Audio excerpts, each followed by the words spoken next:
Começa agora o Folha no Ar, primeira edição.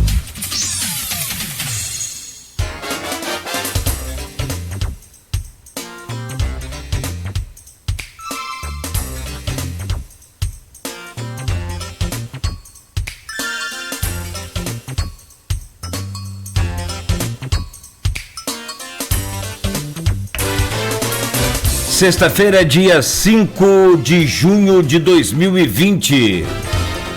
7 horas em ponto, está no ar o Folha no Ar desta sexta-feira, hoje com muitas informações para você, como sempre, né, trazendo aí as principais informações de Campos, né, também com destaque aí pro Brasil, pro mundo, mas com foco, é claro, aqui na nossa região. Ajustando aqui as imagens, para você que está acompanhando o nosso streaming no Face e também no YouTube, além da nossa página oficial, Folha FM 98.com.br. A partir de agora, as principais notícias do dia, né, para você que está acompanhando aí a gente. Hoje, sexta-feira, Campos terá tempo bom. Não há previsão de chuva agora pela manhã, mas o tempo pode virar, segundo o Instituto Nacional de Meteorologia, na parte da tarde.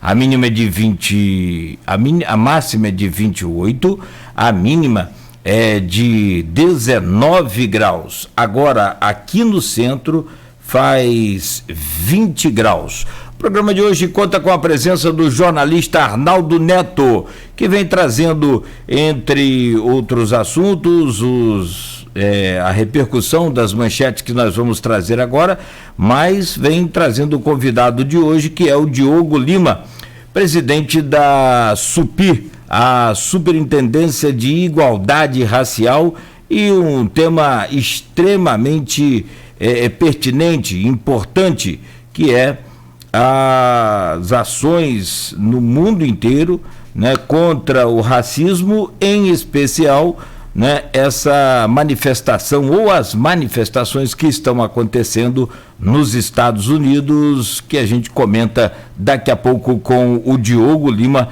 presidente da SUPIR. Diogo Lima é cientista político, ele tem ciências sociais, né, nessa área de desenvolvimento de pesquisa política, e tem uma formação vasta com essa questão, e ainda, né, sobre, claro, evidentemente, que o racismo. O programa tem o oferecimento do Laboratório Plínio Bacelar e da Clínica Proteus. Destaques no portal folha1.com.br desta sexta-feira, dia 5. Suspeitos de matar Carlão no Nova Brasília, presos, e polícia diz que crime foi passional. Vítima era assessor do deputado estadual Bruninho Dauaire e pré-candidato a vereador em Campos. Carlão foi morto no portão da casa no dia 28 de maio.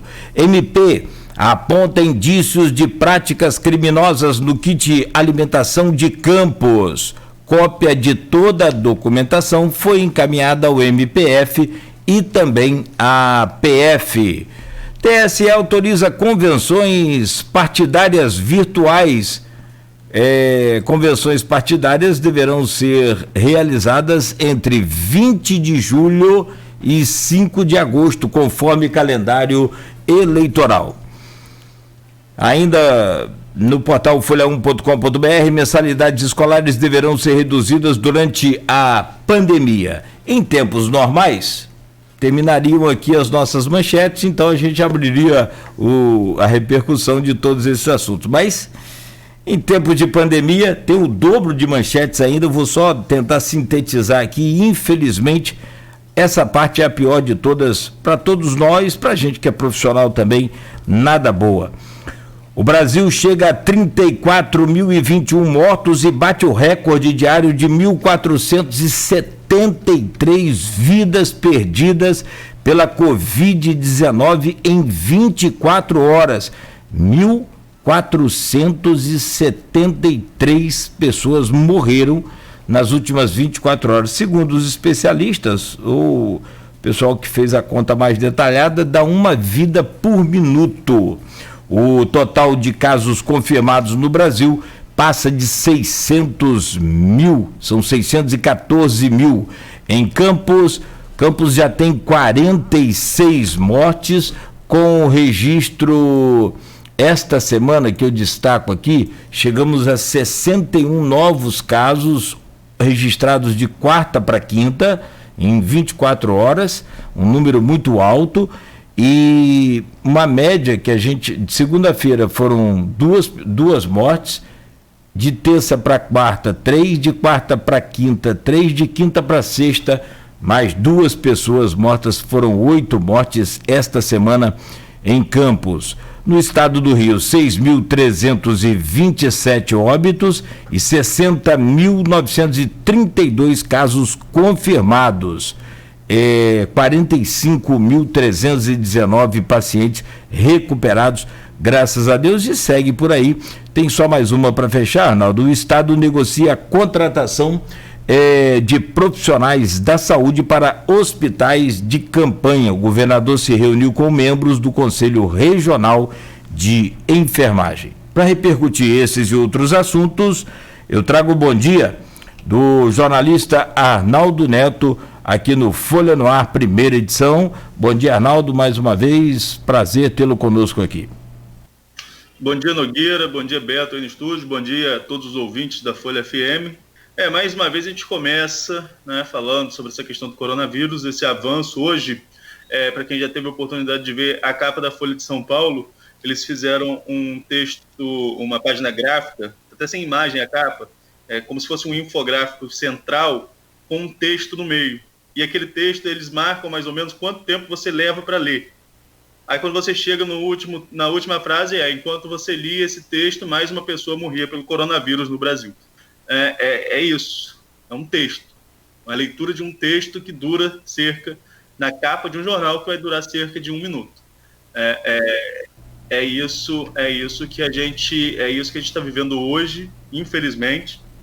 Acredito que a gente está caminhando no país para o pico dessa pandemia, mas é preciso responsabilidade sobretudo das autoridades de saúde pública, das autoridades constituídas em todas as esferas, do vereador ao presidente da República, passando pelo prefeito, seus deputados estaduais, governadores, senadores, deputados federais, todos têm que estar imbuídos nesse mesmo propósito, porque senão a gente não caminha para um lugar seguro. Que a gente caminha para um movimento de manifestações à torta direita, todo mundo sem máscara na rua e parecendo que está tudo na normalidade, que não está. Lamentável e, infelizmente, o pior disso tudo, ontem eu conversava com um amigo que ele é seguidor do Bolsonaro, e que eu acho bacana a gente poder debater, discutir, até para a gente entender. E eu confesso a você que eu particularmente torço para qualquer eleito se dar bem, né, e ser um bom governante, porque o Bolsonaro está perdendo uma grande oportunidade de marcar história no Brasil. Se os outros governos todos tiveram envolvimentos, tiveram coisas erradas, ele podia pegar essa página e virar e escrever uma nova página. Mas prefere ficar em redes sociais, em lives, fazendo, sinceramente, picuinha como se fosse fofoca de vizinho. Entende onde eu estou querendo? Ele ontem falou que... Ele acabou a campanha, né? Não, só ele ontem falou que os inimigos dele aí, da política, são todos viciados e marginais. Só isso que queria falar. Essa é a estranha aproximação com o Centrão, né? Isso aí não é muito coerente. Mas, enfim, vamos falar sobre notícias de Campos primeiro, Nogueira, que nós temos assuntos muito importantes para tratar, locais, fora a questão do coronavírus, que é extremamente importante, e a gente vai ter que voltar a falar sobre ela depois, a falar sobre números. Primeiro, teve essa ação da polícia, né, que os suspeitos de matar o Carlão de Nova Brasília foram presos, e a polícia disse que o crime foi passional. Então, você tem essa investigação rápida da polícia, acho que é isso que a gente tem que destacar. Em uma semana, os suspeitos foram presos, né? Uma coletiva ontem foram presos 2 suspeitos de envolvimentos na morte. A polícia deu uma coletiva para explicar o que estava acontecendo. De acordo com a delegada assistente da 134ª DP, a Natália Patrão, Um dos homens presos seria o mandante do assassinato. Ele foi identificado como Wagner Souza da Silva. Já Matheus Oliveira da Conceição, que é amigo de Wagner, conduzia a motocicleta utilizada no dia do homicídio, segundo a polícia. Ainda segundo a delegada, a motivação do crime foi passional e outras pessoas envolvidas na ação estão sendo investigadas pela polícia. Carlão era assessor parlamentar, como você disse, do deputado estadual Bruno Dauaire e pré-candidato a vereador pelo PSD. Ele foi assassinado a tiros na quinta-feira da semana passada no portão da casa dele em Nova Brasília. Em uma semana, a polícia chegou à elucidação do caso, já prendeu o que seria o mandante, já prendeu seria o condutor da moto que levou o executor até o local, até Nova Brasília, e agora, segundo a polícia, ainda falta ser preso o executor mesmo do crime e outras pessoas envolvidas nesse crime. Vamos aguardar o desdobramento, mas ressaltar, né, a velocidade da investigação da Polícia Civil nesse caso. Uma semana para você elucidar um crime é realmente um ponto fora da curva dentro das investigações, do ritmo de investigação que acontece no nosso país. Uma luz no fim do túnel. Ou seja, o que falta para a gente, talvez, é ter uma polícia efetiva, assim, atuante assim, o tempo todo e em todos os casos, é uma série de coisas, série de fatores, inclusive contingente. Mas o contingente que está aí, a gente sabe que é competente nesses momentos. Entende? O que muito desestimula, Nogueira, eu vou lembrar aqui do caso de um colega de profissão nosso, uma pessoa que eu conhecia, acredito que você devia conhecer também, que é o Renato Machado, lá de São João da Barra, que era diretor-presidente da Rádio Barra FM, rádio até que eu tive a oportunidade, a casa tem muito respeito, tive a oportunidade de trabalhar, tive um programa de rádio lá por um tempo, e o Renato foi assassinado em janeiro de 2013, e a Madeleine também, à época, a Madeleine ganhou muita projeção na imprensa com esse caso, pela velocidade de elucidação do caso também. A Madeleine foi muito rápida na condução dessa questão e prendeu também suspeitos de ser o executor, o mandante e o intermediário do crime. Ela apresentou esses três e mandou prender. Eu lembro do carnaval, era uma sexta-feira de carnaval, eu trabalhava ainda no SJB Online, site que nem tem mais, lá em São João da Barra. A gente estava com uma estrutura montada para a cobertura do carnaval na Avenida do Samba, quando uma fonte me passou que saiu a prisão do mandante na sexta-feira de carnaval, o mandado de prisão. Eu parei tudo, parou a estrutura de carnaval, parou, a prefeita ia entregar as chaves para o Rei Momo, toda aquela cobertura toda de carnaval que a gente faz em São João da Barra, parou tudo para bater essa questão da prisão. Acho que foi um dos recordes de leitura do site à época do SJB Online, um furo de reportagem tanto. Mas até hoje, né, estou falando de 8 de janeiro de 2013, nós já estamos em 5 de junho de 2020, não teve-se um desfecho. Por mais que tenha sido rápido a questão da elucidação por parte da polícia, o processo se arrasta em primeira instância. Nem tribunal de júri, que chegou a ser anunciado, não aconteceu ainda. Então, assim, a gente crê na velocidade das investigações da polícia, com todas as dificuldades que tem, e, por outro lado, tem a morosidade do judiciário com todas as dificuldades que tem também, com todas as possibilidades de recursos que tem, aquela questão de convoca testemunha não vai, e isso vai ganhando tempo processual, e é o que está acontecendo até hoje. O processo está sem desfecho, infelizmente. Quando a gente fala isso, de não ter desfecho, a gente não está condenando os indiciados. A gente quer que eles sejam julgados, para dar um desfecho na situação, né? Porque para a família, sobretudo, deve ser muito angustiante, no mínimo. No mínimo angustiante, né? Não ter um desfecho quanto a esse julgamento. E tem uma série, a lei também, o Código Penal nosso precisa ser revisto. Você vê, as partes precisam funcionar iguais, né? Com a mesma eficiência. Agora tentaram colocar aí o juiz de garantias, até que acabou o assunto, mas a coisa ainda está de pé. Mas tem essa questão da demora no julgamento, e depois que é julgado e sendo condenado, o cidadão tem uma série vamos dizer assim, de vantagens. Se ele for réu primário, se for, né, sem requinte de crueldade. Aí a questão do nosso Código Penal, das nossas leis garantistas. Aí seria De ponta a ponta precisa dar uma renovada, né? Tem muita coisa que precisa ser revista, tem muita coisa que eu acredito que tem que ser revista, mas enquanto existem essas leis, elas têm que ser cumpridas, né? A revisão delas pode acontecer, a revisão dela pode acontecer, mas enquanto existe, elas precisam ser cumpridas. Nogueira, tem uma outra informação também de extrema importância, um comentário aqui do Fernando Augusto, só fazendo um adendo antes.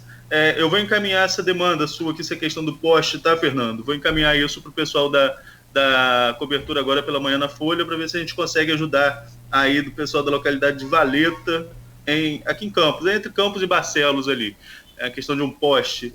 Eu vou estar encaminhando o pessoal da redação para tentar buscar uma solução para isso. Mas com relação às notícias, tem uma informação importante, porque mexe com o bolso do servidor municipal. A prefeitura anuncia calendário diferenciado de pagamento dos servidores. É muito ruim, isso eu falo como servidor público municipal da minha cidade, que não é aqui em Campos, é muito ruim você ter essa informação da mudança de calendário praticamente no dia do pagamento, né? O pagamento seria hoje, dia 5. Aí ontem sai um release falando sobre uma mudança no calendário. Seria interessante que a prefeitura pudesse anunciar isso com um pouco mais de antecedência, né, porque cria-se uma expectativa. Enquanto a prefeitura não fala nada, cria-se uma expectativa de que o pagamento vai ser naquele dia, no dia que está previsto. Mas ontem saiu aí uma matéria do site da prefeitura informando que iniciaria hoje o pagamento dos servidores referente ao mês de maio. Mas, de acordo com o governo municipal, em função da queda brusca de arrecadação própria, além das receitas vindas do petróleo, a prefeitura estabeleceu um cronograma diferenciado com pagamentos previstos também para a próxima semana. Dentro do novo cronograma, neste primeiro momento, receberão servidores da educação e da saúde. Parte dos profissionais da educação tem seus vencimentos repassados com verbas do Fundeb, que é um repasse federal, e como anunciado mês passado, regência e gratificação paga aos profissionais, ao professor alfabetizador pelo trabalho em sala de aula, estão suspensas enquanto durarem as medidas restritivas em consequência da pandemia do coronavírus. Para a próxima semana estão previstos o pagamento dos demais servidores, além de aposentados e pensionistas do Prev Campus. Então está aí, aposentado e pensionista só na próxima semana. A prefeitura não informou o dia, informou próxima semana, mas não disse qual o dia da próxima semana em que o pagamento vai ser feito, né? E está aí também que hoje recebe educação e saúde. São pastas robustas, né, de bastantes funcionários. Tem também, seria compreensível a prefeitura escalonar esse pagamento por causa, até mesmo por conta de aglomeração, para evitar aglomeração, por causa aí dessas medidas de restrição do coronavírus. Só que poderia, por exemplo, agora já no meio do mês, né, agora já em meados de julho, informar que no mês que vem vai escalonar o pagamento de referente a junho e julho. Né, no mês de julho, na primeira e segunda semana de julho vai ser escalonado o pagamento. Né? Eu acho que é uma forma de você já fazer o servidor se preparar para isso.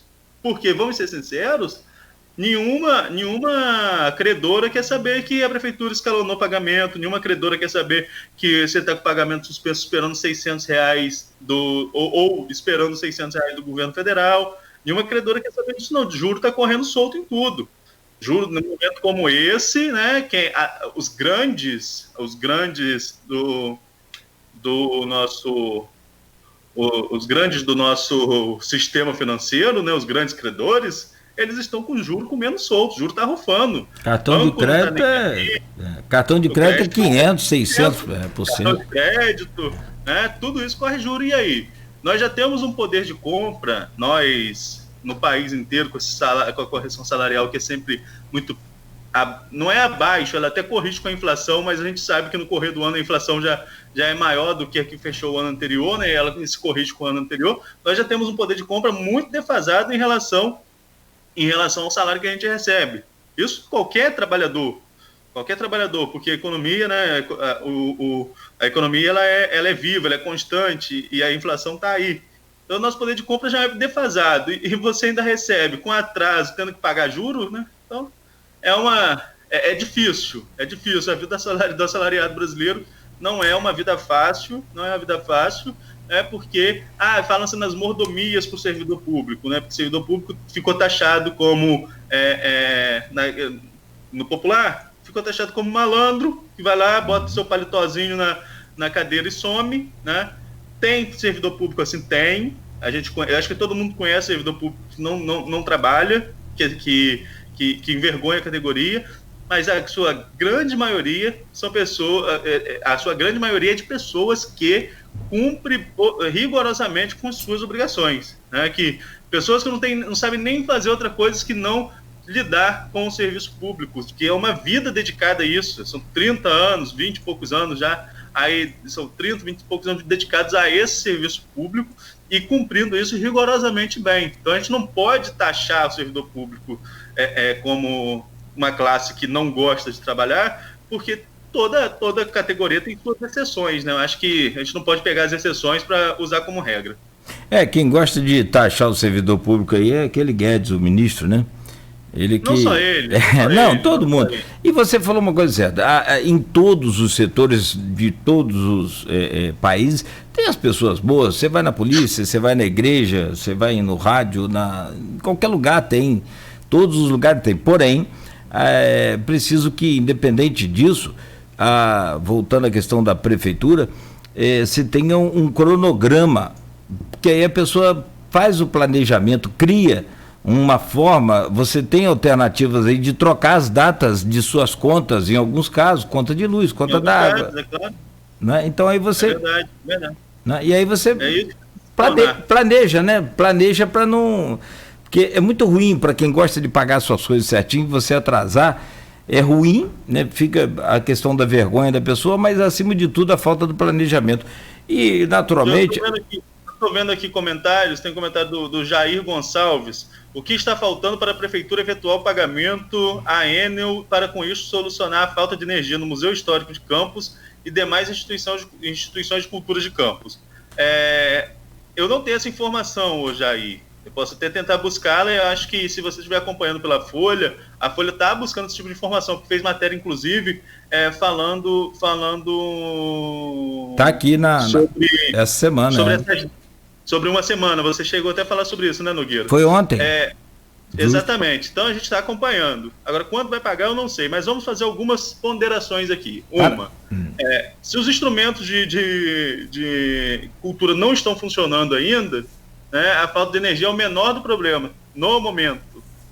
Que não tem funcionário, não está em funcionamento, então se não tem energia, não seria nenhum grande problema. A não ser que tenha algum equipamento de armazenamento aí, de arquivo, de manutenção de temperatura, aí eu estaria falando besteira. Ponto. Outra coisa que a gente tem que deixar claro aqui é com relação ao seguinte: a Enel foi correta em cortar a energia neste momento de pandemia? Né? Não estou falando que a Prefeitura está certa em dever. É o erro da Prefeitura. Claro. A Prefeitura não teria motivos para ficar devendo essa conta de energia desses equipamentos culturais. Mas a Enel, ela fez correto nesse momento em cortar energia. Ela poderia cortar energia nesse momento de pandemia do novo coronavírus que a gente está vivendo, né? Então são pontos que a gente precisa contestar também, que a gente precisa estar conversando sobre esses assuntos. Não são assuntos fechados, né? Não estão certos ou errados de uma vez só. Eu acho que é importante que a gente possa abrir espaço para esse tipo de debate, Nogueira. Bom, com certeza. E se a prefeitura hoje está com problema para pagar salário e para pagar aposentados, eu imagino também que essa questão da energia seja, né, secundária, vamos dizer assim. Não que a cultura seja, nem que os instrumentos aí sejam, nem que os equipamentos sejam aí secundários, de forma nenhuma. É questão de solução de problema, né? Escalada de solução de problemas. Primeiro, pagam-se os servidores, seria isso. Depois vamos combinar com os fornecedores. Agora, Arnaldo, é tudo uma questão de conversa, você não acha? Você tentar né, acertar acertar com a fornecedora, ver. A própria, tem exemplos aqui clássicos, a nossa UENF, por exemplo, andou um tempão aí com problemas com a própria. E aí você sabe que, se faltar energia na UENF, por exemplo, lá em todos os setores, mas principalmente nos laboratórios lá do professor Carlão, lá no veterinário, no hospital veterinário, você vai ficar numa situação muito, muito mais complicada do que isso que você falou com relação à cultura. Mas é tudo uma questão de negociação, talvez. Agora, Nogueira, teve um outro assunto polêmico ontem também, que é um posicionamento do Ministério Público Estadual por meio da Promotoria de Justiça e Tutela Coletiva da Infância e Juventude, a promotora Anique Rebelo, a sede Machado, né, que detectou irregularidades, segundo a promotora, na documentação que envolve a aquisição e distribuição dos kits alimentares da Prefeitura de Campos, né? Um caso polêmico que já vem se arrastando aí, né? E que mais um capítulo se abre agora com esse posicionamento do Ministério Público, Sim. assim podemos chamar, né? Que é um posicionamento do Ministério Público. O MP identificou sinais de mau uso do dinheiro público, inclusive com sinais de possível prática criminosa na utilização da verba federal. A cópia de toda essa documentação foi encaminhada ao Ministério Público Federal e à Polícia Federal, quem compete aí a qualquer tipo de investigação neste caso, porque são verbas, como falei, oriundas, né, do governo federal. Mas, em nota, a Procuradoria-Geral do município desconhece este posicionamento do Ministério Público, diz que vale ressaltar que a Promotoria de Infância e Juventude não tem atribuição para apurar eventual irregularidade neste caso, e relata que, por iniciativa própria, a Prefeitura de Campos consultou o Ministério Público a respeito da disponibilidade de efetuar um contrato emergencial, que toda a documentação, inclusive a planilha da empresa escolhida, aquela que apresentou o menor preço considerado ainda armazenamento, logística, de entrega e montagem, assim como também serviços e impostos obrigatórios, foi enviada de forma voluntária ao MP. Segundo a nota, na parte que cabe à Promotoria de Infância e da Juventude, a Prefeitura de Campos já comprovou que os itens que fazem parte dos kits de alimentação, distribuídos aos 53 mil alunos da rede municipal, atendem às necessidades nutricionais e seguem as normas do Fundo Nacional de Desenvolvimento de Educação, o FNDE. Né? Toda essa questão polêmica a gente vem acompanhando, e o MP também, o Nogueira, fez uma contestação com relação ao porquê do kit de maio não ter sido distribuído ainda, né? Já que seriam 3 kits, um referente ao mês de abril, que foi o primeiro entregue, outro em maio e outro em junho.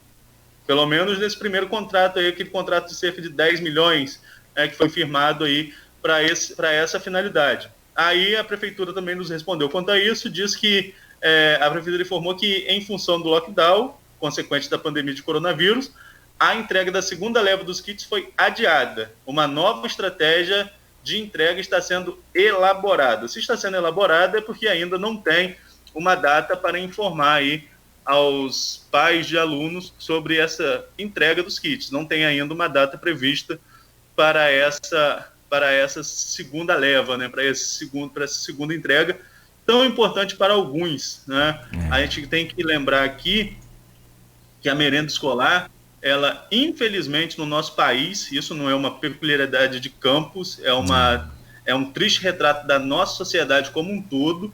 Infelizmente, né? Infelizmente, no nosso país, a merenda escolar ainda é a principal refeição de muitas crianças nesse país. Campos não é diferente. Em todas as cidades desse país isso acontece, né? Sobretudo nas localidades mais pobres, a merenda escolar ela faz sim muita falta. Então é para equilibrar, meio que para equilibrar essa questão social, esse papel social da escola também, dessa questão da alimentação, embora a educação também tenha um papel social transformador, sem sombra de dúvida nenhuma, mas para muita gente tem também essa questão da fome. Para tentar equilibrar isso, tem essa distribuição desses kits de alimentação, muito contestados, né? A sua composição é muito contestada também em alguns casos, mas para muita gente é extremamente importante. Vamos aguardar aí o cronograma da Prefeitura.